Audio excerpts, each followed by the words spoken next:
Hey Rifters, welcome back. Today I'm going to be doing the My Faves list. Now originally was going to be doing a top 10 list, but there's just so many damn different Rift demos and games out there that I just couldn't pick my favorite and so on. So I decided that I'm going to be doing a favorites list, and I'm going to be doing it by category. It's also only going to be from the games that I've actually done reviews on, just to help slim down the choices a little bit. Alright, so the first category is going to be horror. Now this is actually my favorite type of Rift game. They're very immersive. They always get you scared as shit, or a lot of them get you scared as shit, which is always great in the Rift. It's something you really cannot experience without a Rift. I mean, monitor games may give you a couple jump scares, but it's nothing like in the Rift. The background you can see here are actually screenshots from Dread Halls. This isn't the demo, but it is from the future game. So my first game is actually going to be Dread Halls. This has been my favorite game since I've actually played it. The replay value in this one is great. You can play it over and over again. The levels are randomly generated. The monsters spawn in different places. There's some really unique monsters. This game is definitely worth checking out. The second game in the horror category is going to be Among the Sleep. This is also a very unique horror game. You play in the perspective of a child or a toddler, and it's really cool to be a child in the Rift.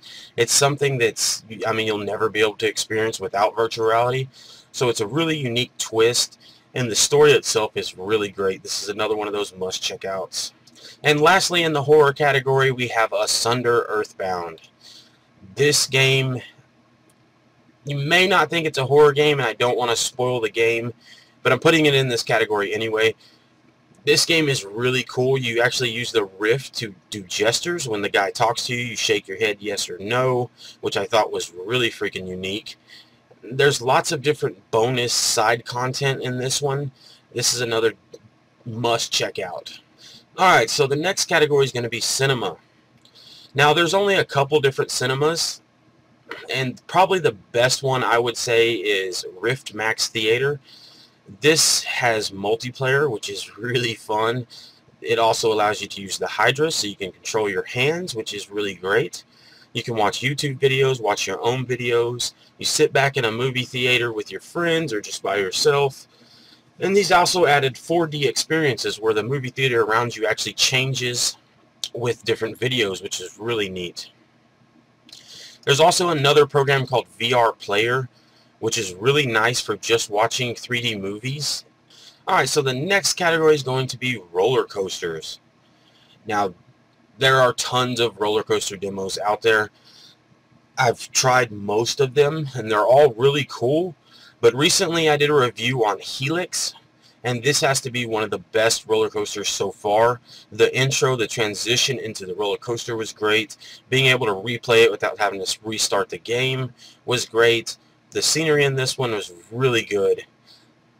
The roller coaster itself is really epic. This is actually based on an actual roller coaster, so it makes it that much better. Alright, so the next category is going to be flight. Now there are a couple different flight games. A lot of them are just simple demos. My favorite one has to be Lunar Flight. You're actually in a lunar module flying around the moon and Mars and a couple different areas. This game has multiplayer, which is great. The learning curve in this one is a bit high. You may get a little bit frustrated, but it's well worth learning how to play. It's really fun, and it's really unique because the way that you sit inside the cockpit, you can look around. It's just all around great game. So the next category is going to be first-person shooters. Now, when I first got the Rift, I assumed there was going to be hundreds and hundreds of first-person shooter games, and there's really not. It's kind of surprising. But I would say the best of the ones that there are is Time Rifters. This game has a very unique gameplay mechanic, which is co-op single player. You play with yourself in the game. You play once and then you play again, and you see your previous playthrough, and you got to work together with yourself. It's a really unique idea, and it's a very fun game. The next first-person shooter that I really enjoyed was VR Training. For those of you that liked Metal Gear Solid's VR missions, this is definitely going to be a must for you to check out. This has all different kinds of missions to do. You can lean around corners, and it all has the VR setting thing where it's kind of like the Metal Gear Solid. I really enjoyed this one. Definitely worth checking out. Alright, so now we're going to move on. This is still kind of the first person category, maybe exploration, but I put it in the Hydra required category. If you don't know what the Razer Hydra is, it's a motion controllers, which really adds to immersion when using the Rift. This game is really badass. There's lots of stuff in the gallery exploration school demo that you can do. There's lots of interactions that you can mess with. The rock climbing on this one was really freaking epic, and you can play this without the Hydra, but you can't do all of the things yet, which is unfortunate, but the Hydra really sets this game over the top. Alright, so the next category is going to be music. There's a couple different music visualization programs, and I would have to say VizIR is one of the best. It lets you play all of your music on your computer, and it all goes with the beat. All the different ones, there's like 15 different music visualizations in it, which are really badass. Each one is really unique and different. Definitely worth checking out if you want to sit back and listen to music and sit inside of music visualizations. Alright, so the next category is going to be games that require just the Rift. Now, my favorite one is definitely Sledge Rift. This game has a lot of replay value, and that's really important in the Rift, since a lot of times I'll play a game and never play it again. This one has online leaderboards. You collect coins by sliding down the track on your sled. You spend your coins on different things like character accessories, different carts, all different kinds of stuff. In the future, the developer plans on making multiplayer, which is going to be really freaking fun. There's tons of different levels to check out on this one. You have to buy each level, so it kind of gives you something to do. So there's lots of replay value in this one. Alright, so the next category is going to be exploration. Now, this category I couldn't choose between one game, but the first game I'm going to talk about is Rift's Cave. This is a really cool game. There's lots to explore and lots to check out. This is one of those games you're going to want to just walk around and look at everything. It's currently in alpha state. There is a demo for this that you can check out for free. The game itself, I'm not sure when it's going to be out, but the alpha version of the game is really good. The second game I'm going to be talking about is Technolyst. This is one of those games that take place in the future where corporations have kind of taken over, and everything that you need can be used with a 3D printer, and you're a hacker. It's got a really unique story, a really fun story actually, and there's just lots of stuff to check out, and it's another one of those games where you just want to look around at everything.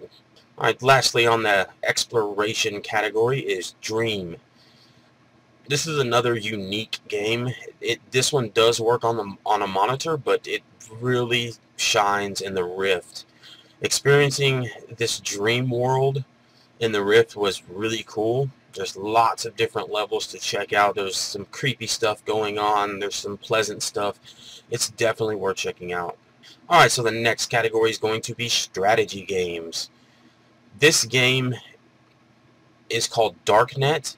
It was originally called CS. It was the winner of the VR Jam. It was a really fun game, but the new version, Darknet, is actually a lot better. Right now it's a very short demo, but they plan on making it into a full game. This one is really fun. I really enjoyed this. It's one of those games that if you get VR sickness, you're probably not going to have that problem within this. There's also another game that I just now remember that's really good for VR sickness, and it's also a strategy game. It's called Proton Pulse. That game is definitely worth checking out, especially if you get VR sick, because you shouldn't have any problems with that one. Now we're moving on to relaxation type games. This has to be one of the best relaxing games I've played. It's called Rest and Relaxation. You just float around on the river and enjoy the scenery. Whichever way you look, you kind of float to. It's really slow paced. It's very relaxing. You can use a controller to move around, But if you just want to sit back and enjoy the view, you can do that as well. Alright, so the next category, you could probably say this is a first-person game. I put it in the unique category because it has a very unique gameplay mechanic where when you look at an object, it's there, but when you look away, it's not, and when you look back, it's changed. It's kind of hard to explain. This is one of the first games that I actually played for the Rift, and I was really surprised at how good it was. This is definitely worth checking out. It's one of those games that really only works on the Rift. Alright, the next category is Mystery. This game is called Private Eye. This is another unique game where you're a detective sitting at your window, your leg's broken, and you've got nothing better to do besides spy on your fellow apartment owners. And you look around and you find different things and you try to unlock the mystery of a serial killer. Now, I'm not going to spoil anything, but it's a very interesting game, and I spent a lot of time playing this one until I beat it, of course, but it was still really fun. Alright, so the next category is going to be Sandbox games. Now, for anybody that likes Minecraft, this was definitely my favorite in the Sandbox category. Now, this game, of course, wasn't originally made for the Rift, but there is a mod out that allows you to play it in the Rift. It's really cool. It's really badass to be able to see all your creations in virtual reality, be able to see them to scale. It's definitely worth playing. It's kind of surreal playing a virtual reality game where it consists of blocks and this really limited 3D environment, but definitely worth checking out if you're a fan of Minecraft. Alright, so the next category is going to be game emulations. Now, I've only played one emulator for the Rift. There are a couple others, but I'm a real big Super Nintendo fan. I mean, it's what I grew up playing, that and regular Nintendo, so I really enjoyed this one. This game is called SNEX 9X V-Arcade. It uses the SNEX emulator and puts you into a virtual room where you can play your games on a virtual screen, which I thought was really cool. It definitely if you're an old school gamer. Alright, so the next category is going to be driving games. Now, this Euro Truck Simulator 2 has to be the hands down best driving game that I've played so far. It's very immersive. There's lots of different things. Now, this game wasn't originally a Rift game, but they spent a lot of time integrating the Rift into it, and it's not just thrown in there. There's lots of unique mechanics for the Rift. You can turn around and look behind you, and it actually leans out the window and looks behind you. It's very cool. It's a very big world to explore. Lots of different missions to do. Driving an 18-wheeler in virtual reality is really fun. There's lots of different weathers. There's all different kinds of stuff. This is definitely worth checking out if you're at all a driving type fan. Alright, so last in the category is going to be VR launchers. This isn't really a game. It's actually a virtual launch pad. It's called VR Launchpad. It allows you to play all your games without taking the Rift off. You can select your games in a virtual space at any time, play different games, and you never have to take your Rift off. You don't have to sit there and transition between the desktop and the Rift, which I thought was really good, especially for people that you want to just let them check out the Rift and let them check out games by themselves. That way they're not having to fumble around with taking the Rift off and putting it back on. Steam is working on Steam VR, but it's currently very limited. You can't actually play games, but hopefully in the future they will expand on this and actually get it to where it's working properly. But anyway, guys, this was my favorites list by category. Hopefully you enjoyed. If you have any comments or questions, please post them below. If you know a game that you think's really good and I missed it, post that below as well and I'll check it out. Don't forget to comment, like, share, and subscribe, and thanks for watching, guys.